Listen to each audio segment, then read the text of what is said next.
Hello there, and welcome to a brand new installment of Nintendo News Report for Friday, June 2nd, 2017, in the year of our Lord.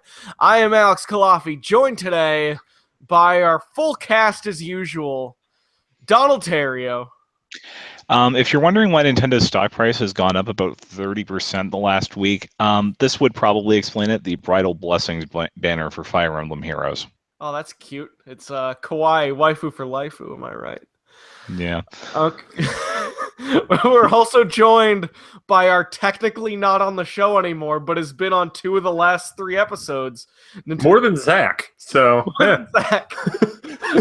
Nintendo World Report Director Neil Ronahan. Hello, Director. I found my chainsaw GameCube controller. It's pretty ridiculous. But like, just look at how you have to fucking hold it. Like, that's the grip for it. There's a C stick. Like, it's weird. I can't find the cable to connect it to actually use it. So it might That's be the only just controller that's actually worse than the GameCube controller. Oh, get the fuck out of here, Donald. This is one of like the 5 hot button issues that you bring up, and I'm just like, you're fired. You know what sucks is having a new PC, attempting to play Dolphin legally using my own GameCube discs, and then realizing that an Xbox One controller is the worst possible thing to play GameCube games on. Yeah, I can't imagine that being good. Yeah. We're also joined by someone who's not actually part of our regular panel, but he is one of the newest members of Nintendo World Report staff. That is a Mr. David Kermis. Hello, David. How you doing? Thanks for having me, guys. Yeah, of course. As we've now that Neil's spot is technically open, I want to use this to let some other people be on once in a while when Zach can't be on, or Donald can't be on, or I can't be on, because we have a lot of new people on Nintendo World Report, and we have a lot of people who are eager about podcasting. There's you, David. There's the other David. There's Adam of Connectivity who wants to get on more, and we want to have him on. There's Don, who's been here forever, but he wants to get on. There's Justin Nation, who we're trying to get on. So, David, we love having you, and we hope to see you a lot more because I like the cut of your jib. Yeah, I'm excited. I'm excited to start and talk about games. Yeah, let's talk about some video games because we have a fat ass show today. We're talking about the Nintendo. Isn't that like a decent way to describe how much news there was this week? I mean, there was a surprising amount. I mean, I guess we are getting near E3, so you'd expect it to start coming in fast and furious, but like there's usually that lull right before E3 where like companies don't announce stuff. Yeah. But companies are announcing stuff. So, all right. Yeah, it's important stuff too, so. Yeah. It's the Fallout 4 principle of E3 might not be that important anymore, so announcing things on our own before E3 might be just as good or perhaps even better than announcing it at the show. I mean, it's kind of like how I felt about the April Nintendo Direct, how that just kind of cleared the deck of what we knew to kind of set up E3 for being like more like they don't have to focus on those games coming out between now and July because they kind of covered most of them. Like, we'll get some stuff on Splatoon 2 at E3, and ARMS will be coming out that week, so there will be a mention of both of those games. But really, the focus at E3, I imagine, is going to be what's coming out in the fall, because that's still. We have some ideas of games that could come out then, but there's a lot that's left open to the imagination. And that's kind of with every company in their own way. Yeah. Do you think the Smash leak is real? Oh, I mean, what, the screens from this week? The screens from this week that are the 3DS version, but in HD? And no, those screens were confirmed to be complete bullshit. Oh, really? I think there will be. If I were a betting man, I would bet on a Smash Brothers game called Super Smash Brothers Deluxe or Super Smash Brothers for Switch, because of course Nintendo will keep that naming convention from here to eternity. But I don't know if we'll see it at E3. I think that by next E3 we will know about this, like it probably like maybe a bit more of an upgraded port than Mario Kart 8 Deluxe was. Like, I do expect to see new characters, new stages, kind of a fusion of the Wii U and 3DS games, maybe with some new stuff. Yeah. All right, that clears the leak, quote unquote leak, but not leak. I had to talk about for this week. But I want to talk about some actual news because the bulk of the news this week does not have anything to do with leaks, but comes from stuff that Nintendo and other companies announced themselves. For instance, Nintendo provided greater clarity to Nintendo Online, which is now called Nintendo Online. Nintendo delivered details about their online service. It's $20 a year. US, it's $3.99 for 1 month, $7.99 for 3 months. It was originally tabbed for fall 2017, but now it's coming out in early 2018. And instead of it being 1 or 2 games per month that would have online features added to them, now what you have is this rotating Netflix-style library of classic video games that's completely independent from the Virtual Console that will have the online features added to them. Okay. Completely independent from the Virtual Console or replacing the Virtual Console? No. They seem to indicate that the monthly the subscription would include game, like the temporary name. I've got the translation from the Japanese one here. The classic game selection, temporary name, is different from Virtual Console, having new functionality added to classic games. The sale of Virtual Console on Nintendo Switch is still to be announced. Yeah. Okay. Right. That came from a Japanese. What's the Japanese again? That is the Japanese equivalent of the website that we linked in our news story. That's weird. I mean, I don't know if we're going to see the name Virtual Console. Like, I mean, it just you think of a lot of different elements with this, and this is kind of my. I guess I'll get my the things that I'm critical about with this Nintendo Online thing. I'm still not really sold on that distribution of or classic games or Virtual Console games or however you want to call them, because one, like, I don't really need to play online Super Mario Brothers 3. That doesn't seem something that, like, it might be novel, but, like, no. Like, maybe online NES Dr. Mario would be cool. I'd rather just play online modern Dr. Mario. Like, I guess I struggle to see the appeal for a lot of online multiplayer from NES and potentially Super Nintendo games, which they haven't formally announced but said that they're looking into it. And I guess I don't have total faith in Nintendo in pulling off a Netflix-like service that's actually worthwhile for $20 a year, because I feel like that cuts out a lot of like is coming from a company that still sells NES games for $5 a pop on Wii U and 3DS. I find it hard to think that they're just going to be like $20 a year and you're going to have access to a growing catalog. Like, that just seems to be completely counter to a lot of what they've hung their hat on in the past decade. Which that could be that maybe the death of Satoru Iwata and his emphasis on, keeping the value of games, maybe that kind of logic is going out the window as time passes and the face of the modern world is hitting Nintendo. I don't know. There's just a lot that I'm concerned about this. I just want to play Virtual Console games on my Switch. What say you, David Kermis? I'm thinking that there's definitely going to be a Virtual Console on the Switch. It only $20 a year doesn't sound bad at all. Yeah, no, the price is fantastic. And if they keep on adding new games, knowing Nintendo, they're probably going to add 3 games at launch and then 1 game per week for the next 4 or 5 years. But I mean, if they don't take any of those games away from you and you only pay $20 a year, so every year you're going to get 50 some games, I think, and if they have some that are, with multiplayer, and Super Mario Bros. 3, I don't know how you're really going to do multiplayer unless you do online leaderboards or something like that. But, I'm thinking of games like Double Dragon or Duck Hunt, where you can actually have multiplayer people playing at the same time. I mean, that sounds like a smart move for them. Yeah, I concur. I think about the PlayStation 4 and the Xbox One, the 6 games you get every single year or every single month. The 6 games, the 4 games, the whatever. I don't remember the last PlayStation Plus game I actually played. I don't remember the last Xbox Live Gold game I actually played. The only games that I actually play are the ones I get on the deep discount. And not having to pay $50, getting the full online features for $20, which are hopefully improved, I'm okay. I'm okay with $20 for this service, considering I don't play the games that I get for free on the $50 services in the first place.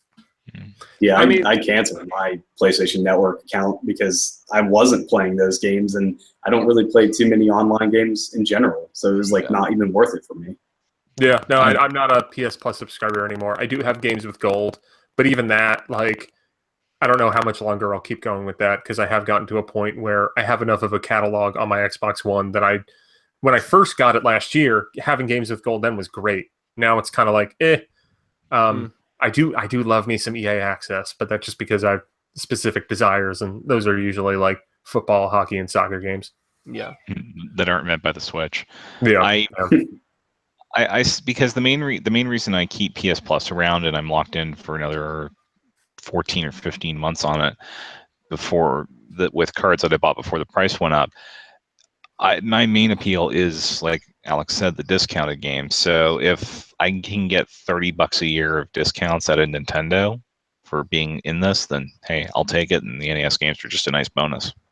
Yeah, I mean, that's the thing, is that the price is really good. It just I'm concerned by what the future of Virtual Console is, because I'm pretty pessimistic on Virtual Console coming out before this starts, because I think that's a lot of confusing messaging.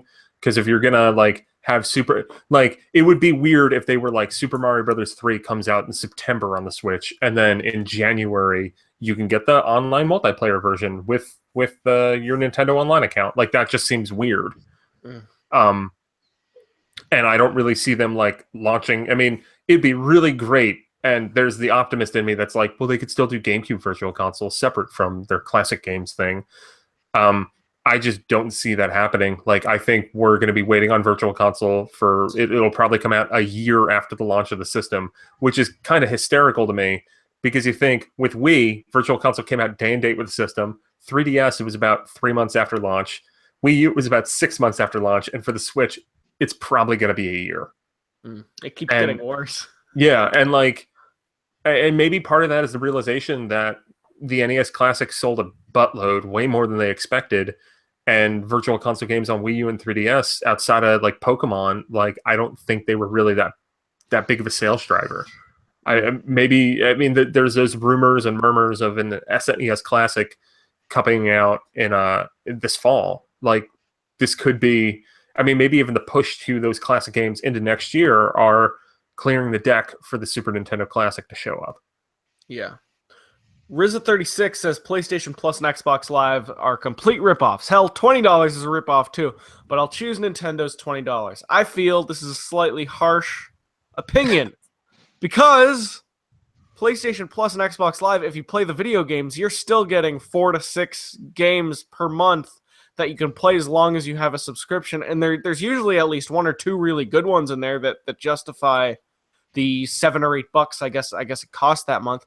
And then $20 is a ripoff too, you say, but I can't say I agree with that, because I'm going to state the potentially obvious here, but online services are more complicated, more elaborate, and support more complicated and elaborate and better games than online services did 10 years ago. And granted, it cost money on some platforms to pay for online 10 years ago. But especially in 2017, online systems are far more complex, and the games are far more complex, and we're moving closer to an online-focused video game industry. I mean, Nintendo, you wouldn't take them as a company that would have so many online games, but their last 2 character-driven franchises, ARMS and Splatoon, are primarily online multiplayer. So it seems like even them are getting into the same headspace. Rizza says Wii U was free. I didn't have too many issues with Splatoon on the Wii U. Well, when 12 people are playing your system, it's pretty easy to have good online for them. Yeah. If the Wii U charged for online, it would have been its equivalent of the Vita's memory cards. Yeah, that's a good analogy right there. Okay. I think that covers the Nintendo Online service, which takes us to our next topic. Speaking of online, there's a certain person in this conversation that has been playing Nintendo's new multiplayer online video game, ARMS. And Neil, that Yes. person's you. Yep. If you can see, I have the neon controllers as well. They sent you those? Ooh. Yeah, they're flashy. See, I'm in party mode right now. There's no one online right now. But yeah, no, ARMS is really cool. I am embargoed from talking about the end of Grand Prix mode and giving the game a review score. Other than that, I can basically talk about everything else. But I mean, a lot of people have been playing probably what I would say is the best part of ARMS, which is that party multiplayer mode that they've been showing off in the test punch. That's kind of where the bread and butter is. There are some more modes, and you can, through friends matches, you can kind of like customize whatever mode you actually want to play, which is kind of nice. Locally, you can do the same. There's ranked matches as well that I've gotten into a few, but not enough to really kind of see how that ranked mode could improve or not improve. If I had a disappointment thus far with ARMS, it's that the Grand Prix single player mode, it's almost like with the producer on ARMS is Yabuki Kasuki Yabuki, I think that's his name. He's the producer of Mario Kart 8. And in a lot of ways, ARMS is very reminiscent of Mario Kart 8. Yeah. Because it's got all these awesome multiplayer things, and it plays great, it's awesome. And then if you're coming at this as a single player, there's not a whole hell of a lot. I think your mileage with ARMS is going to be how much do you get into the actual the gameplay and the feel, and are you going to play a lot online? Do you have someone in the house with you that you could play multiplayer with? Do you have friends nearby that you could play multiplayer with? That's, if you're not into multiplayer, I don't think ARMS is necessarily for you. But I think that everybody should try ARMS. If you have a Switch or have a friend with a Switch, you still have the rest of this weekend to play the test punch. Definitely check that out. That'll give you a really good a really good test punch of if you'd like to play more ARMS. Would you call the quantity of content Splatoon-like? No, because Splatoon had a really good single player, even if it was short. So room for improvement on the quantity of ARMS content. I think that at least for me with Splatoon 1, when that came out, if there were no more additions to that game, I would have I still felt like there was enough depth to that game. That's me. There were a lot of other people that thought that the map content and everything that was a little lacking. And the modes, I just think Turf War is beautiful alchemy, and that game was incredible. Even with I think it had 4 or 5 maps at launch. A lot of people kind of disagreed with me there. A lot of people thought that they needed more content, and they got it with the free updates. I think that ARMS has more content. I feel like ARMS feels more fully formed than Splatoon did day one. But I think that's also the kind of game that if they do, they're going to add characters, arms, stages, modes. I forget exactly what they promised they're going to add. I know definitely new characters are on the way. They keep on adding stuff like that. Maybe ARMS does have legs. But yeah, I do think that the content there is really good for a debut fighting game. If this was ARMS, maybe Ultra ARMS 2, the Final Challengers, and it came out with this kind of content, maybe that would be disappointing. But this is ARMS 1. It's got such a new, fresh fighting gameplay to it that the maybe a little bit of lacking content, it's not that bad. Is ARMS 1 the Battlefield style sequel that comes out in 10 years? Yeah, it's actually Wonder Woman is in it. Her arms, the lassos. Yeah. It's also got Warren G. Harding. I think he might be the final boss. Crap, I can't say that. Spoilers. I think I fought something actually tonight in the test punch that might have been the final boss. It's Twintelle's booty. Oh, No. did they have that show up in the test punch? Do explain, because I can't say anything about it, but you totally can. Don't. Yeah. Okay, don't give away who it is. Just tell the story, I guess, without spoilers. There were a few occasions in which three people in the party were thrown into a 3-on-1 match against, I can't even remember its name now, but it had 6 arms. I mean, it's a thing that's been. There was a Twitter post kind of teasing that. I was busy during the test punch tonight, so I didn't really follow up to see if he actually did show up. Looks like he did. That's cool.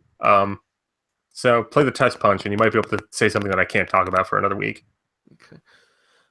I played the test punch last week. I think that's a very good video game. The first time I played it was in the January event when the Switch was first revealed, and I had a kind of a negative reaction. Although that might be due to the demo environment when you can only play one round. I only wanted to play by myself. I didn't even want to play with anyone else, so I played the CPU. So that wasn't the ideal environment. Actually playing the test punch by myself, that game sort of gets your adrenaline pumping in a way that's even Splatoon didn't for me. Dude, there's like, I've had so many instances of like, I'm near death fighting for my life, and like, okay, yes, sometimes I still just lose, but there have been times where like I'm like one or like other player could sneeze on me and I'd be dead. Yeah. And I'll come back and like whittle away like a third of the life bar to come back and win. Like there's that game's got a really nice flow to it, in which if you kind of know the basics and you can kind of avoid stuff and block things and counter, then you can do some really cool things even if you're not like pro level. Because I don't really think I'm that. I think I like there's 7 difficulty settings. I can regularly beat the 4th one, which that's like the 4. You have to beat Grand Prix on the 4th difficulty to even unlock ranked matches. So that's kind of like, I would say like that's almost like if you want to be good at ARMS, get up to that 4th difficulty level. But I've tried 5. I tried 7 a couple times and just got hosed. The AI gets deadly in this game. But 5, I'm struggling to consistently beat 5, but I can consistently beat difficulty level 4. It's a lot of fun. It's David, you're not much of a fighting game guy, but you played it a little bit. Yeah, I did get to try it out tonight, actually, and yeah, it definitely confirmed that I am not a fighting game person. I am bad, and yeah. I lost almost every match, and I don't know what it was, but I tried the motion controls, and they were just awful for me. Really? I don't know if I could not get my character to even move anywhere. I was able to punch and do the throws, but couldn't move. So I went to the little adapter or whatever they call it, and just played it. Yeah, the grip. So I played it using that, and that was a little better. I still lost a lot, but it's fun. I mean, it's unique, colorful. It is fun, but I might try out another session this weekend. But it's really no fighting game is gonna sell me on it. It's just not gonna happen. Yeah. And that boss that I fought tonight, his name is Headlock, Headlok. He had a big head too, if I remember. Yeah, big head and a lot of arms. So I do have to say, I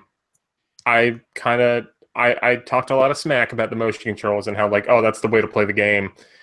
I started playing just out of necessity, because playing it motion controls handheld like I'm doing right now is kind of a bear. So through that, just through the review process, I've been playing a little more of the stationary controls, and I kind of like it more. Really? I found it unplayable. It's weird. Like, I think it's like commit to one and pick one. I think going between both is going to be a real pain for people, because that's actually what I found, is that I went back to motion controls after playing a lot stationary, and it was very difficult to go back. Because I think that there are kind of nuances in both that once you kind of get used to them, there's a little bit of like an unlearning process to get used to the other control method. Yeah. Which is what happened to me initially, is that I was very used to motion controls, and I did not like the stationary controls. But then after getting used to them, it was hard to go back. Yeah, I I would imagine that you are probably correct. The motion controls aren't perfect. For that said, like even in ideal conditions, and I do have mostly ideal conditions, the character was still moving a little bit in ways it shouldn't have been. The punches still weren't landing completely. The movement wasn't 100% precise in the way that a competitive fighting game should be, but it had a certain intuitive nature to it that is very comparable to the way it feels to use the gyro aiming in Splatoon. That's how I feel with ARMS. It's still not perfect motion controls, but it's further there than any game I've played in the past. And I'll throw this out as well. I was using, last weekend, I mainly used A and B for my left and right punch. I made a concerted effort this time to use ZL and ZR as the punch buttons this time, and it made a world of difference because it could easily map to, okay, this is the left punch, this is the right punch. That was actually that's what the turning point for me with getting used to the stationary controls was using the triggers for the punches as opposed to the face buttons. Mm-hmm. That sounds right. Because yeah, the A and B, I couldn't grasp it because there were buttons mapped. It felt like to the wrong place. I don't know. Maybe that's what the Nintendo people felt that the best one was, but I feel like most people are going to go with a different default. Yeah, no, I mean if you use the triggers for the punches when you're playing non-motion, I think that is the way to go, because then it also lets your thumb on the face buttons be more focused on the dodge and the jump as opposed to having to do those along with the punches. Yeah, I was actually in a pretty even split on that, which was kind of unusual. I did the left trigger for the left, but I pressed A for the right punch. I mean, that's still like that kind of makes sense in a way though, because you're still doing left and right. Mm-hmm. Yeah. So it just felt good for when I was playing. Okay. There's ARMS for now. It comes out in a couple weeks.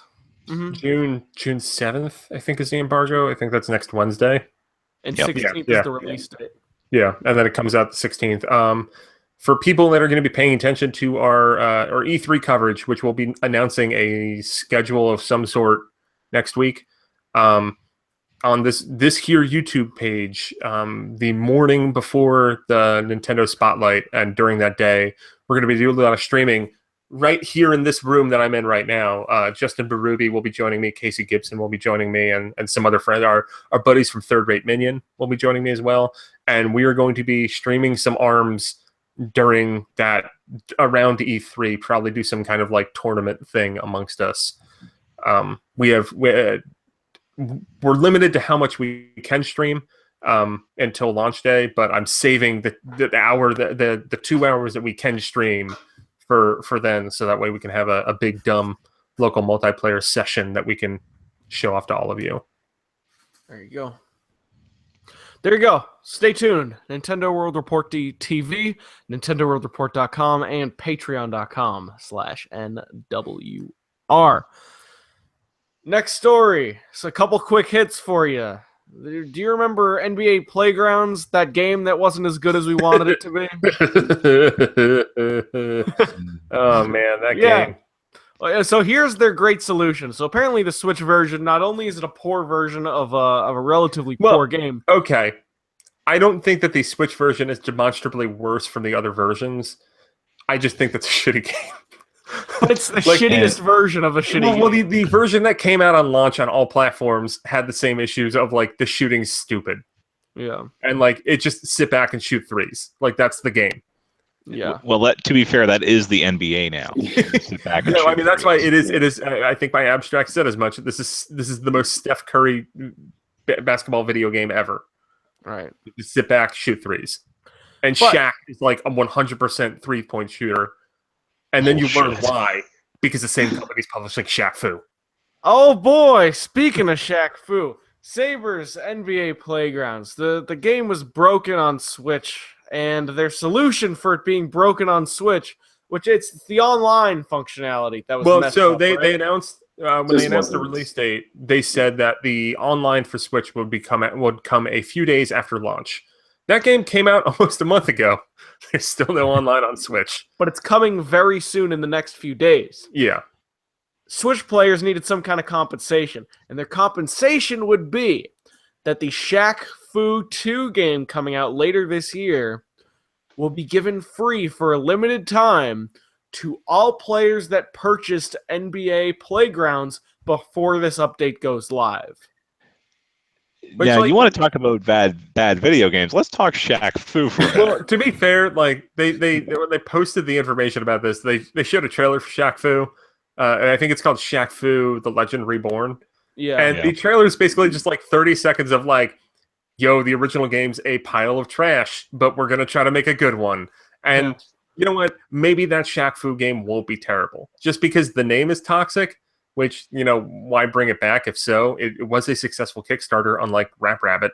It's still like 15%. Yeah, after but like half of the Kickstarter.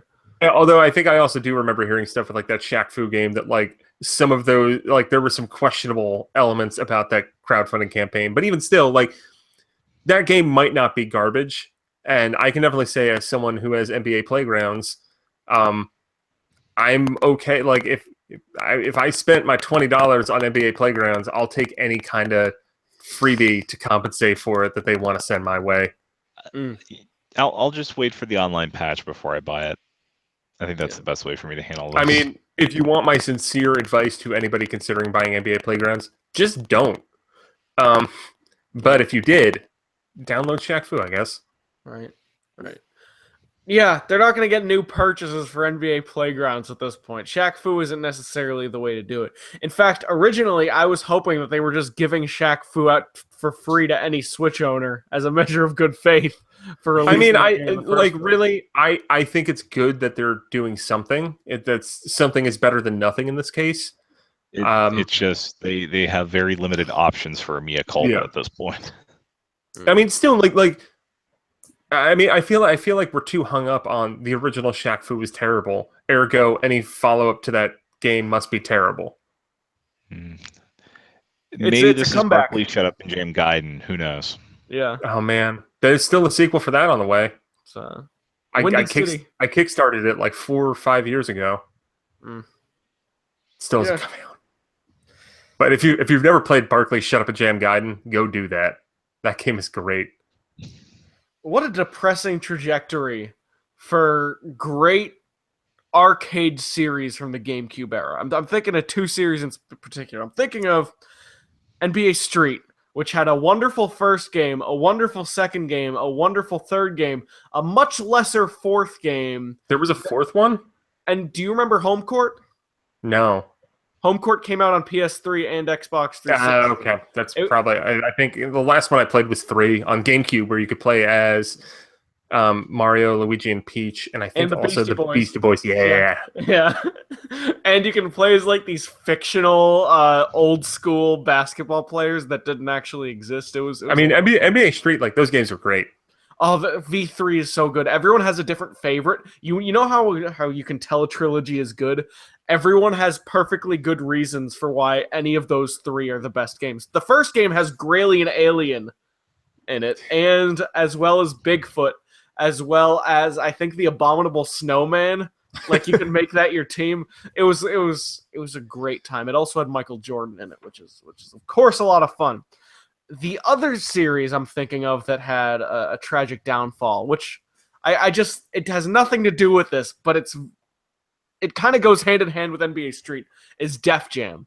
Because Def Jam is the kind of series, first game was amazing, second game was amazing, third game was Def Jam Icon, which single-handedly destroyed that series. It had a very similar trajectory to NBA Street.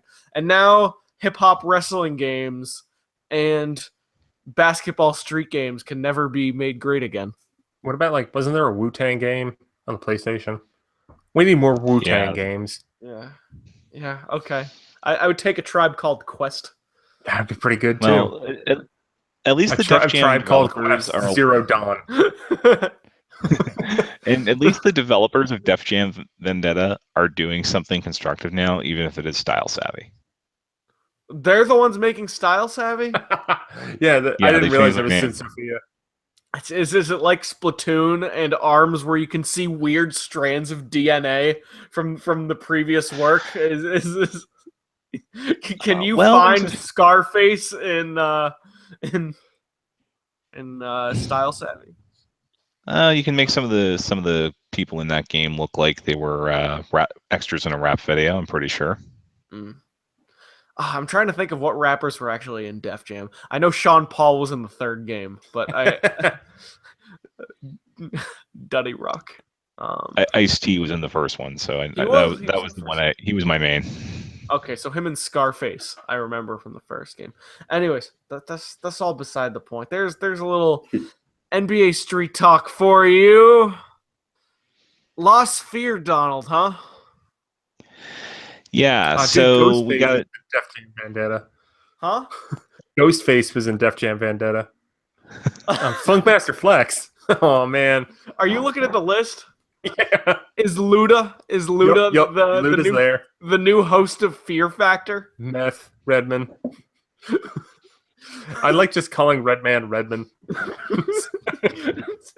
He sounds like I had to clear up that I know how to say his fucking name.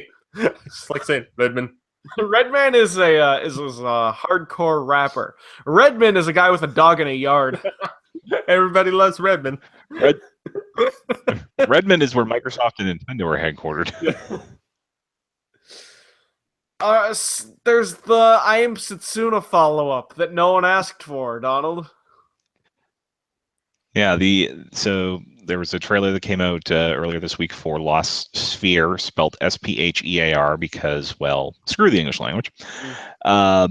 It looks to be very similar in combat system to what I Am Setsuna did, except you have more range of you have more free movement with the characters. But the two most important things that I Am Setsuna did for me were that Lost Sphere has. Lost Sphere has more musical instruments in the soundtrack, and they have something that is not winter. It's kind of disappointing for that Tokyo RPG Factory, because the whole point of that was to kind of we're gonna make these classic styled RPGs, and basically all they did was make sad winter Chrono Trigger, and now they're doing sad spring Chrono Trigger. There's a lot of other Super Nintendo RPGs or even PlayStation 1 RPGs you could model yourself after, and all they're doing is just I don't know, Chrono Trigger's cool. Yeah, depression has been the main theme of art over the last 5 years. I don't know if you've noticed, but it's different forms of nihilism and existential dread have been the main focus of 1 in every 3 movies and narrative-driven video games. I'm into it, but it's starting to get a little tired. And that's when I still haven't checked out I Am Setsuna. I kind of want to, especially knowing. I mean, I guess there's a part of me that's there's another RPG from that studio coming out. I wonder if I Am Setsuna is actually any good. And I've kind of heard mixed things about it, because I don't know if do people just are they comforted by it because it reminds them of Chrono Trigger, which that might work really well for me. Is it actually a well-made game, or is it just kind of like a slog? I don't know. I'm getting very curious. I'll probably, on a sad day, I'll buy a sad video game. Yeah, when I reviewed it, it's at the low end of the scores that I would give recommendations to, as in probably you'll want to wait for that game to go on sale, because I find it really hard to recommend, even if you're really depressed, at $40. What's the best sad video game? I'm thinking about To the Moon right now. That's a damn good game. It's a damn good sad game. The sequel's coming out soon. Walking Dead, the first season. Yeah, is a sad time game. Persona 3. Persona 3, 4, and 5 are games you really should play when you want to feel depressed for about 3 days after beating them. Especially I mean, you have stuff like Final Fantasy VI, but that kind of has a good ending. There's depressing parts along the way. I guess you don't have a lot of games where evil triumphs over good. At the end, usually you win. That's a little disappointing, actually. I always feel like there should be more narratives with unapologetic villains as the protagonists who just win at the end. Yeah. Those don't really exist, and maybe for good reason, but it feels like someone should try. Just an RPG where you actually get to the end, you get to the end of the game, and it's oh, it's the end of the world, you lost. Or you win because that's your goal. Yeah. Or you slaughter the main characters who are really likable. Like your antagonists are who the protagonist should have been, and they're really likable and charismatic, and they all have families. Like And- I was yeah. talking to someone who was a part of a D&D campaign where like everybody was like the party, they were all playing villains, and like there were like protagonist characters that they would run into, and that just, I mean, that seems like an interesting concept. That maybe there's a video game that's already done that and I'm not aware of it. I don't know, but like not like Suicide Squad, but like a good version. You ever see Megamind? That's actually like a really good DreamWorks film. Yeah. It's no Shrek 1, but what is, you know?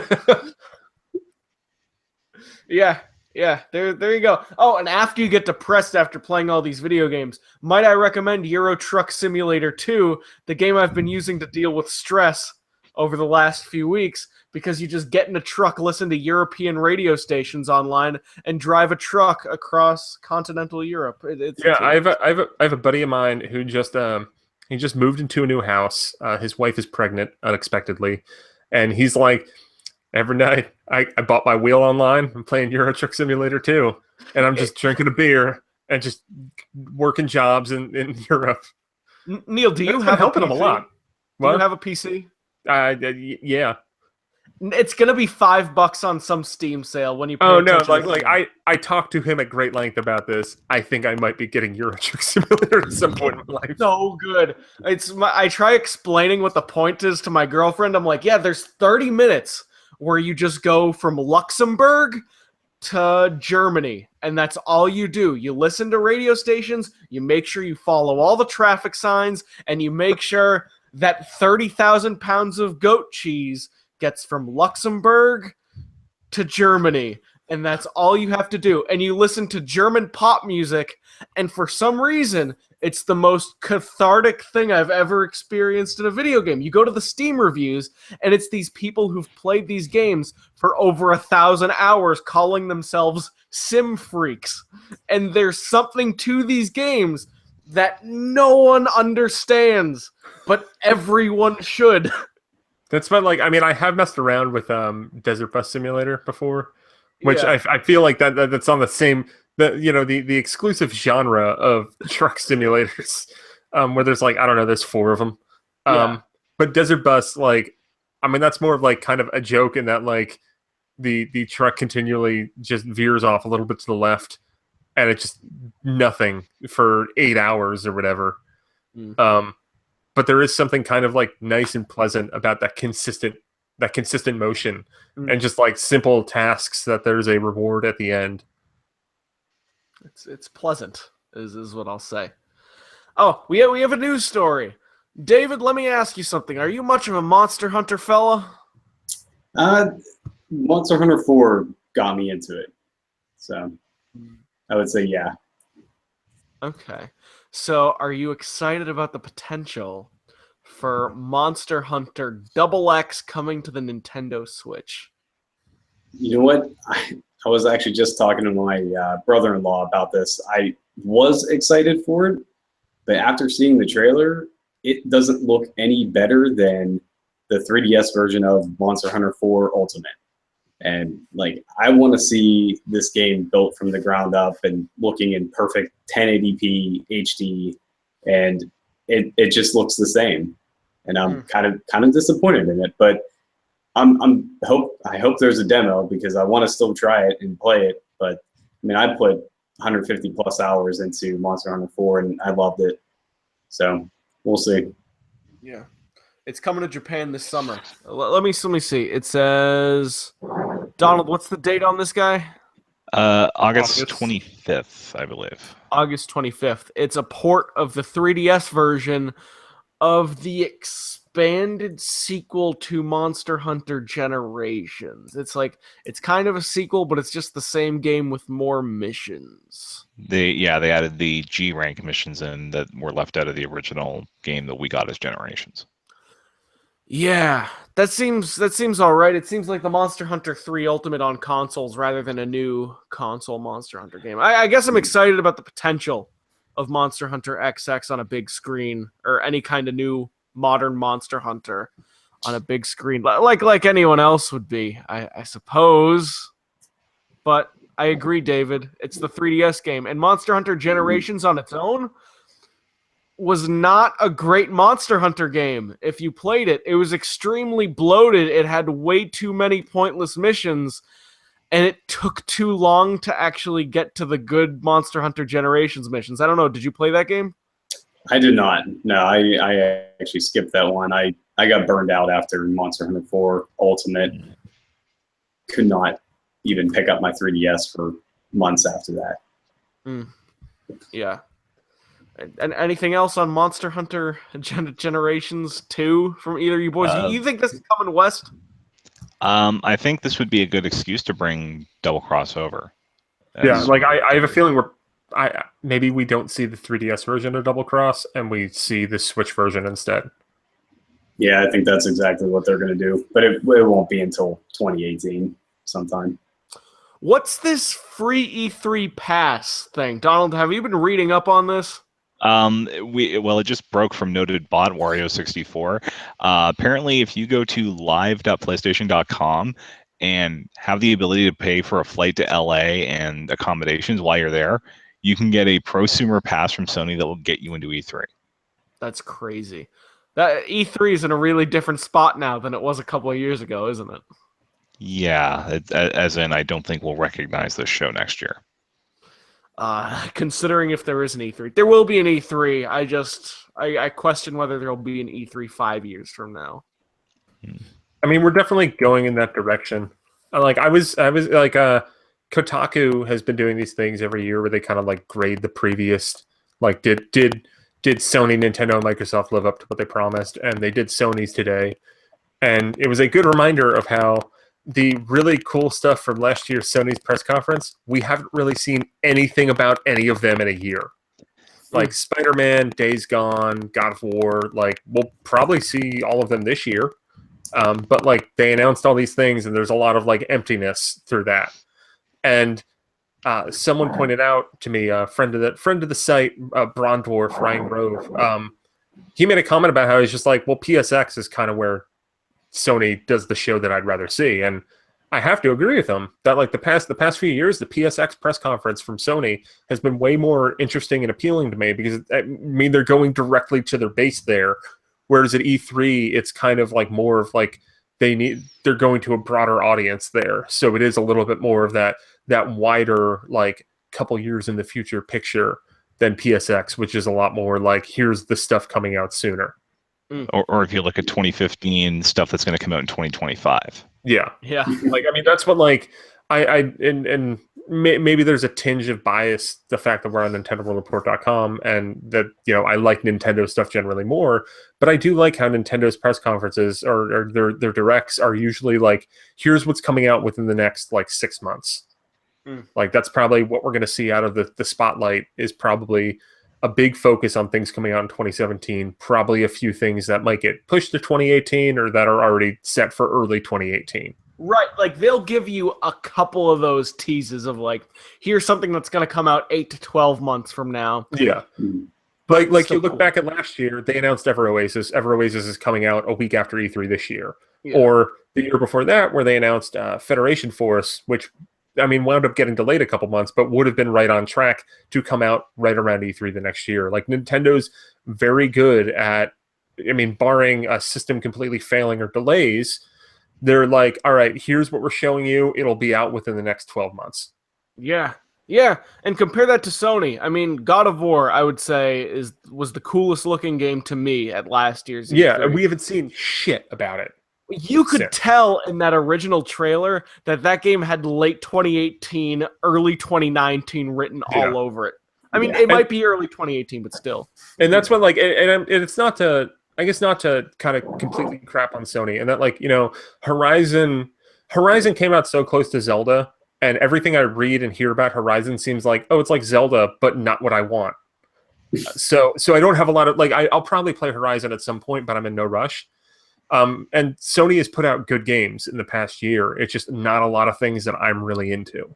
And the things that I'm more into, like that God of War game, looks incredible. That Spider-Man game looks amazing. But we saw those last year. I got excited from last year, and it's hard for me to be stoked for another Sony press conference, probably filled with new announcements for games that are coming out in 2 to 3 years. Yeah, I feel you. Speaking of E3, it's gotten to that time of the show. It's our closing point in the show, in fact, when we're going to be doing some predictions for E3. We knew we were going to be doing this in advance, but we didn't really plan much in advance. So my idea was, depending on whether Neil would be here for this or not, we would do 12 total predictions, which would be we go around in a circle and we make 3 total. It can be dumb, it can be silly, it can be real, it can be boring. But let's try to get 12 predictions out of us today. Okay. My prediction is going to be a general one for E3, and it can be about anything you want that relates to E3. Keep it towards Nintendo or E3 as a show, probably, but E3. If you have something that's third party, whatever, okay. My first prediction, while you guys think about your first predictions, is that E3 is going to be even worse than we think. Explain. That's a good prediction. I think people are starting to lower their expectations. They're allowing the public in, the leaks are slowing down, and it seems like they're slowing down because there's less to leak this year, is the vibe that a lot of people are getting. It seems like there are like a lot more press conferences, but it seems like it's more of a consumer slant, and it's a gut feeling that's based on nothing but me talking out of my ass. I have bad feelings about this E3 in the same way that last E3 was kind of lesser, in the same way that the E3 before that was in some ways kind of lesser. I think E3 is going to continue a downward trend. I guess my first prediction, I'll kind of piggyback on that in the negative train here. And I guess I'll kind of have it'll kind of speak to the show in general and a little bit of third-party stuff. This is a little bit optimism, and also like it has to be. I think that Microsoft's press conference is going to be very, very solid. I think I'll be surprised if, besides Nintendo's show, I think that Microsoft's is going to be the one that I'm going to like the most. With Scorpio and whatnot. And I think it like it's the kind of thing like I don't think I'm going to want to buy a Scorpio at the end of this E3. It's just that if Microsoft wants to stick around and be relevant in games, they need to do something. And not that if like they come out as a week E3, they're doomed. But it's just that like, what exclusives do they have that mean shit? Like Sony's got a lot of good game. Like or at least Sony's doing a good well of like hyping up Days Gone, God of War, Spider-Man. They had Horizon. They have a lot of these exclusives. For Microsoft, it's kind of like they've got Gears of War and Halo still, and like those aren't moving the needle as much. Like they need to have something else, and I hope that they show it at E3, and it's awesome. And my second half to that first prediction is and this is also a little bit from booking appointments as well, so I guess I have a little actual knowledge here. I think outside of Nintendo's booth, the Switch is going to be really hard to find. And I think that you're going to see a lot of people either be mad or write a lot of think pieces about how the Switch is doomed. Because the Switch is doing well, people love the Switch, and I think there's going to be a lot of disappointment if outside of Nintendo's booth you don't see the Switch anywhere else.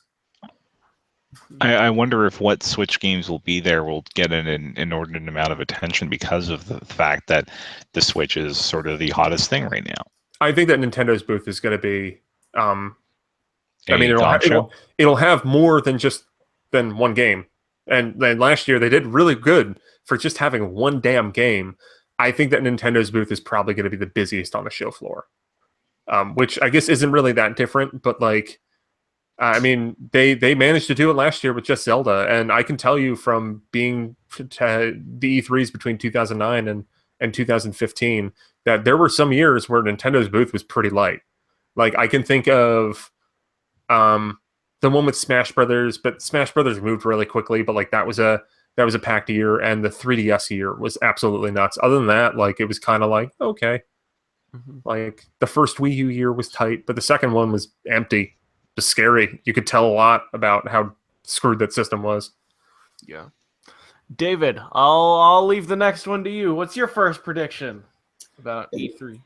You know, I'm going to go with something kind of it's going to be a little bit more pushed out to 2018. It's going to go off of the fact that they delayed the paid online service to 2018. I actually think they are going to tease the Super Smash Brothers game for Switch, and it's going to launch coinciding with the paid online service. That was going to be one of my predictions. Yeah, I just had this feeling, you know, obviously it's not going to come out this year. The Super Smash Brothers game with Super Mario Odyssey coming out hopefully by the end of the year, and they have 2 other great games, you know, with ARMS and Splatoon are 2 big multiplayer games, but they come out with Smash Brothers in early 2018 and do the paid online service, and I mean that would be a slam dunk for them. That's a good prediction. That's substantive. Substantial. Okay, there's a word. It's nice. Light. Yeah, great. Donald. Okay. I think there will be one reason for Nintendo people to follow the 3 third-party press conferences. The Bethesda one that's at 1 o'clock in the morning my time, Ubisoft and EA, but only one. No, I mean, Ubisoft will probably also show off Steep for Nintendo Switch. Well, I almost got that one out. I'm sorry. Did anybody play that game?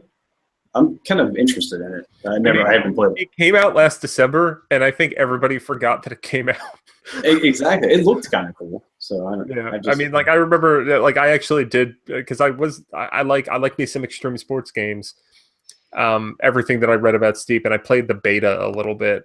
It seems all right, but like not like I wish it were more like old SSX or 1080, and it doesn't. It seems like it was like a Ubisoft open world game, but with snowboarding. Oh, okay. So it's no like too extreme. Yeah. Yeah. Okay. Yeah, I think Ubisoft will have the Rabbids game that we've leaked already. Bethesda will probably at least mention Skyrim on Switch, and I think at EA's Dog and Pony show, they'll be crazy enough to trot out FIFA for Switch. I don't know if they'll be at the press conference or not, but I mean, we know that FIFA on Switch will be playable at EA Play. Okay. Yeah. I bet it shows up in Nintendo's quote unquote digital event. And like I mean, there will probably be a third-party roundup part. I wonder if they're going to keep the same style as the recent Direct, where like, are they going to do like this kind of headline things, kind of buoyed by like, here's something on Mario Odyssey, here's something on Xenoblade Chronicles, here's something that you didn't know. Yeah. My second prediction, I'm going to put some game-related predictions together that could be 2 separate predictions, but I'm just going to make it one prediction. There's going to be one huge game. Whose pupper is that? That ain't mine. That's probably mine, maybe. Oh, it's okay. This sounds like a good boy. Okay. Anyways, my prediction. There will be one huge Nintendo game there that we don't know about that's slated for the next 6 months. And I have 2 guesses for what it could be. One's less ambitious and less realistic. One's more ambitious, also not totally realistic, but it's prediction season, so I want to say something fun. Okay. You're going to get one of these 2 games, but not both. You're going to get the Retro Studios game, which I think is Metroid, or you're going to get Pokemon Sun and Moon or Star. You're going to get one of those 2 games at Nintendo's E3, but not both. That's what I have to say. It sounded bolder in my head, but it actually doesn't sound that crazy now. I was actually thinking that was one of my predictions too. I was thinking either Pokemon would be a huge game for them, but not this year. only because of Mario, but maybe they changed the release for Pokemon and bring it out in the spring instead of the fall like they normally do. But it's a good year for Metroid, though, I think. yeah, I think this could be a good year for Metroid. I have a feeling we're going to see a tease for Metroid. Like, that'll be a spring 2018 game. Oh, yeah, we don't get it this year. I just mean Yeah. at E3's press we conference. finally announce it. Yeah. Yeah. We got Mario and Zelda this year. We can't be too greedy.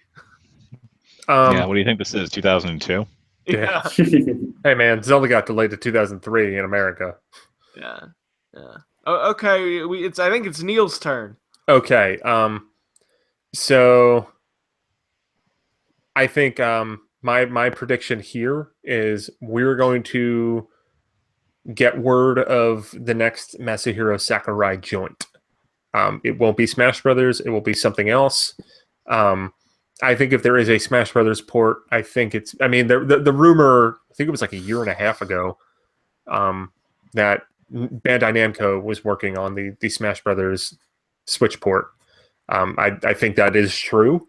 I think that Sakurai is probably somewhat involved in it, but not in a directorial role. But I think that Sakurai's been working on something else. He's been since that DLC ended. It's been like it's been a year and a half.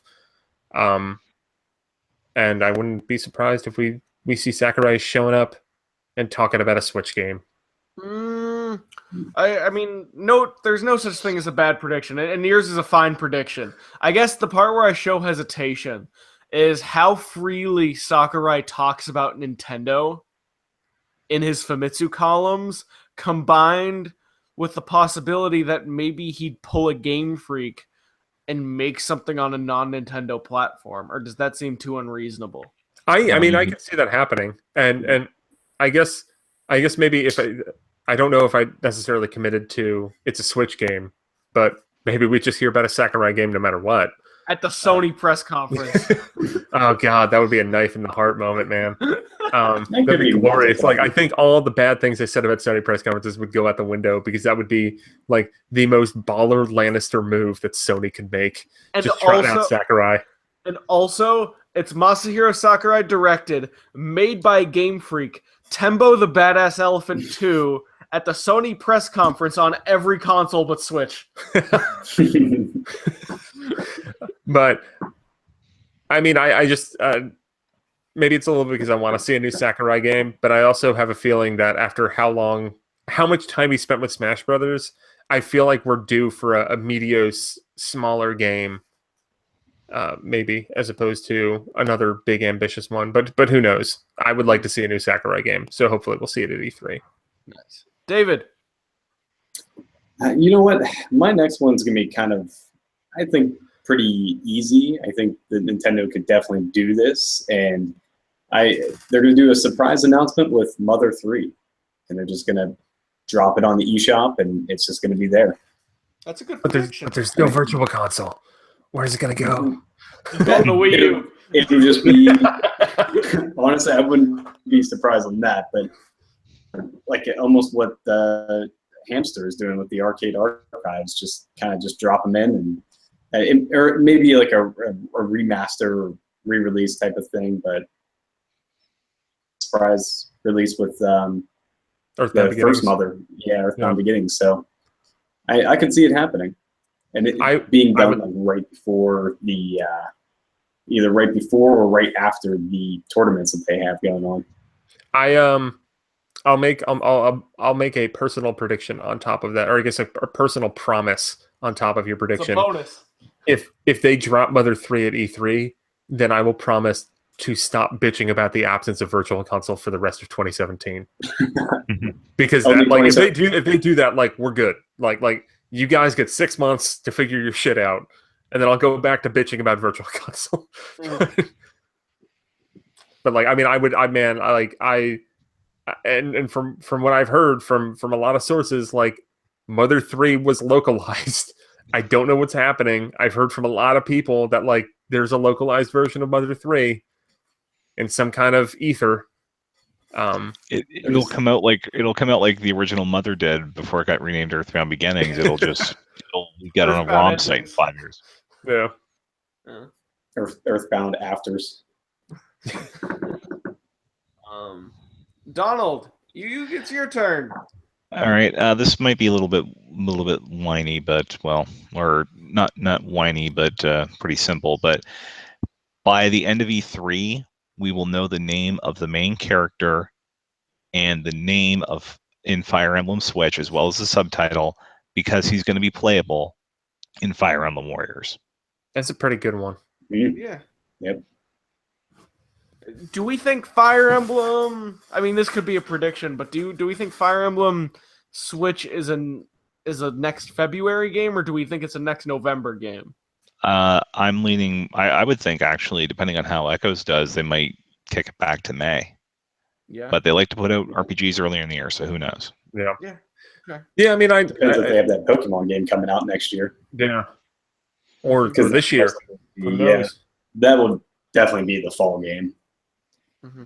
But yeah, I mean, I'm going to be curious to see what happens to Fire Emblem over the course of the next year, because they kind of had that big commitment to it. Echoes seems like it stumbled in Japan. I think it's doing fine in America and Europe. But we'll see Warriors, and then we'll see how it goes from there. But I mean, I would say at this point, Fire Emblem is like it's Mario, Zelda, and Fire Emblem.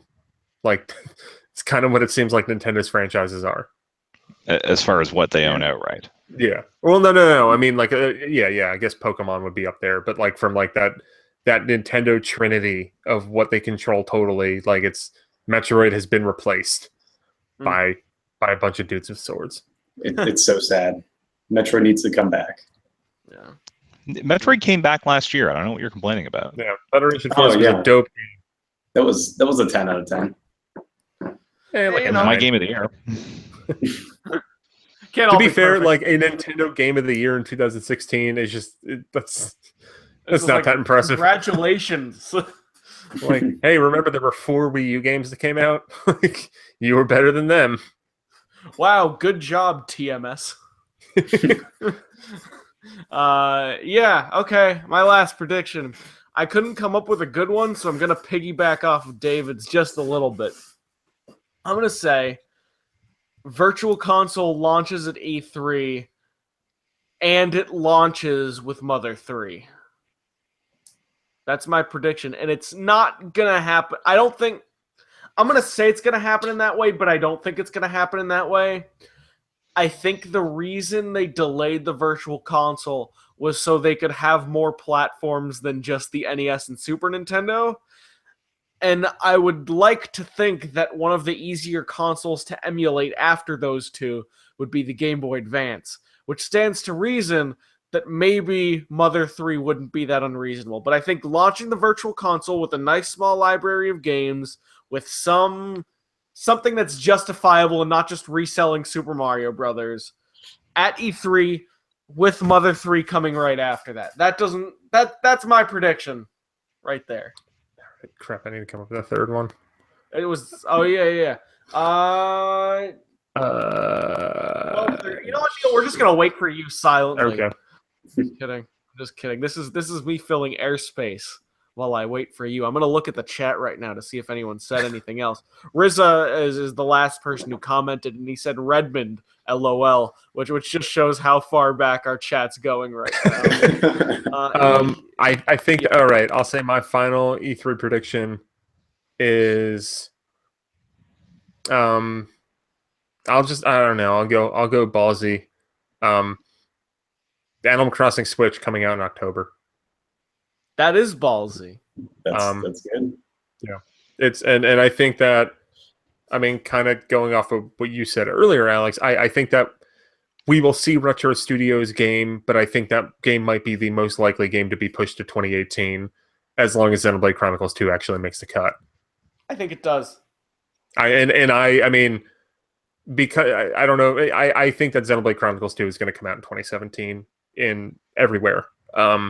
I think 100% in Japan, Xenoblade Chronicles 2 will be out by the end of the year. I am like 95% sure that I think that it'll come out in America and Europe in December as well. That's fair. That's reasonable. I think so. Dave! Oh, So this last one that I have, I like it. I feel like it could be a possibility, but I just don't know. Yeah. I'm gonna go with Suda 51.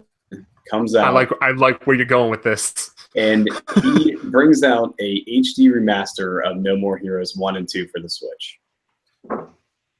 Word. I'm into it. Yeah. But it's not his new project.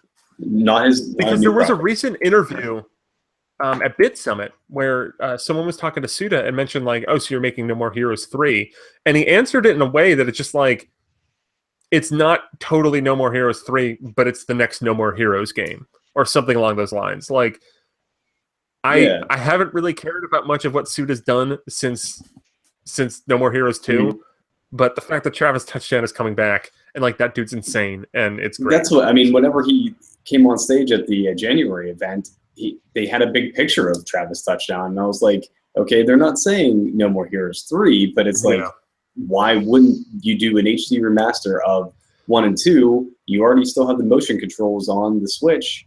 You can easily do it, and I might as well. Does it show up at the Ubisoft press conference? Does he? Along with on the U2. Ubisoft doesn't own the rights to No More Heroes, do they? I know they published at least. They published 1 and 2. I don't know who owns the rights. Yeah, I think Suda still has the rights, but yeah, it might be a Grasshopper / Marvelous. Yeah, Grasshopper. So I don't know. Who owns No More Heroes? It can't be Ubisoft. Well, okay. If it's Ubisoft, it's dead. They published it in the States, but it was also published by Marvelous and Rising Star Games. Okay, so Marvelous probably owns the rights. Marvelous probably owns the rights. That would make a lot of sense. I'm guessing No More Heroes 3, whatever that game is going to be the next No More Heroes story, but it's going to be less. It's going to be a smaller budget. That's if there's one thing I'm confident about about the next No More Heroes game, it's going to be a much smaller budget. It could potentially be in 2D. It's going to take an indie style approach to it, which means it could potentially be retro graphics, which No More Heroes is no stranger to, and it could even be eShop only. Like I have very low expectations for the budget of this next No More Heroes game. I can see that. I mean, there was that talk of Platinum was working on it in some capacity, but well, Platinum can go pretty low budget if they want to. It's No More Heroes, but the O is 0. There you go. And then Donald, you are left with the final prediction of the night before we go to bed. All right. My final prediction then, whatever Pokemon segment is in Nintendo's show will be shorter than the time they give to the Kirby 3DS anniversary game. That's a good one. Yeah. Do you think there's a Pokemon segment, Donald?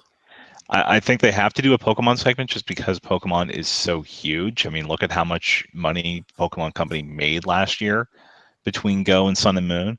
It's like 150 million profit compared to 20. Yeah. I think it was like 200 something plus %. Yeah. Increase.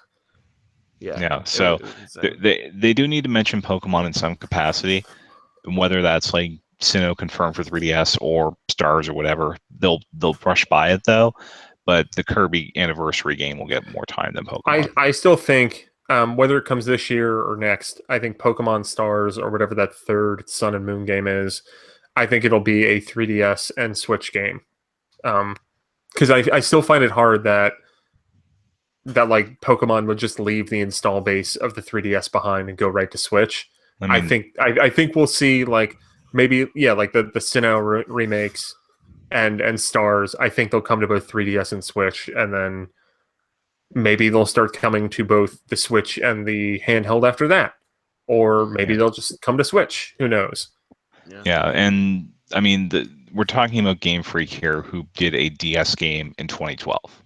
Yeah, so it's not out of the realm possibility that they stay behind. Yeah. Yep.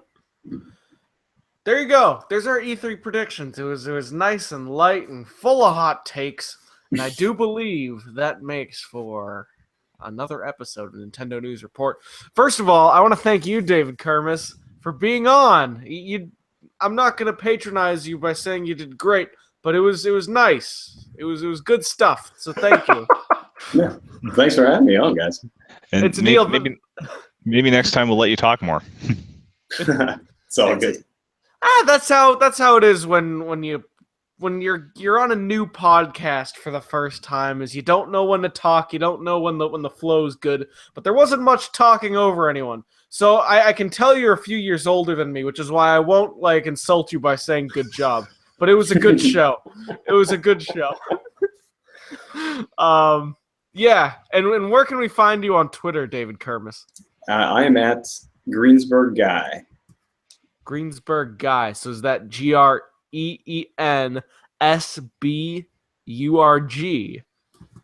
GUI. Yep.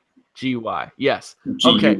GUI. Greensburg Guy. Berg is in the hamburger. Okay, there you go. On Twitter. You can also find Neil on Twitter at Enron10. You can find Donald on Twitter at Donald Mick, as well as at NFR Podcast. Let's see what Donald's looking at right now. I was Donald just Mick. Oh yeah. It's we put you on the screen. I'm also on Twitter at CULAFIA. That's Kalafi. But we still have some other stuff to plug.